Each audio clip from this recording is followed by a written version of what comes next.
Here we're asked to find the rational zeros of each polynomial function, then write the function in factored form. First of all, I got to find all the possible roots using the rational root theorem. So I'm going to look at my constant here of 6 and look at all of the factors of the constant, which are 1, 2, 3, and 6. And that's positive and negative numbers.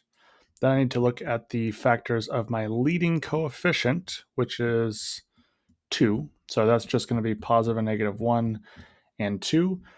So my possible rational roots are all of these numbers here, all of the factors of the constants over each of the factors of the leading coefficient. So what that tells me is that my possible rational roots are positive, negative, 1 over 1, 2 over 1, 3 over 1, 6 over 1, and then 1 over 2, 2 over 2, which is just 1, which I already have, 3 over 2, and 6 over 2, which is just 3, which I already have. So it's just 1, 2, 3, 6, 1/2, and 3/2 are my possible rational roots.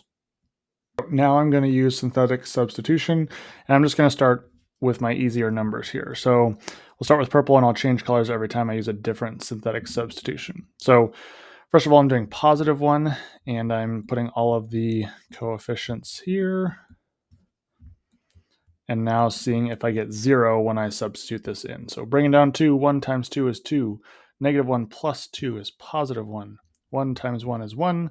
Add these together to get negative 12. 1 times negative 12, negative 18. Not 0. So positive 1 is not a root.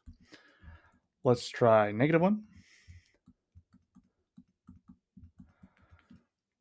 So bringing down 2, negative 1 times 2 is negative 2. Add those together to get negative 3.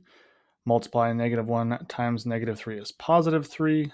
Add these together to get negative 10.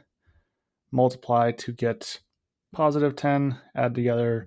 And again, not a root, not a 0. So now I'll try positive 2. So 2 times 2 is 4. Add these together to get 3. 2 times 3 is 6. Add these together to get negative 7. Negative 7 times 2 is negative 14. And still not a 0. So I have not found a root yet. Let's try negative 2. Negative 2 times 2 is negative 4. Add them together to get negative 5. Negative 2 times negative 5 is 10. Add them together to get negative 3. Negative 2 times negative 3 is positive 6. And finally, we have a 0 here, so I know negative 2 is a root. So that tells me that I can factor out x plus 2, because if I plug in negative 2, that gives me 0 in here and 0 in here, and what's left over from my substitution becomes the rest of my equation. So I get 2x squared minus 5x minus 3. Now I'm going to continue looking for more roots, but I'm just going to be looking at the second part of my factored equation now.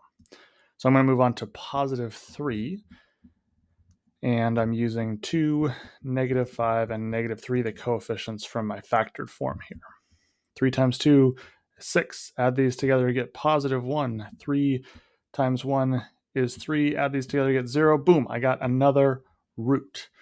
So I know that I'm bringing down the x plus 2.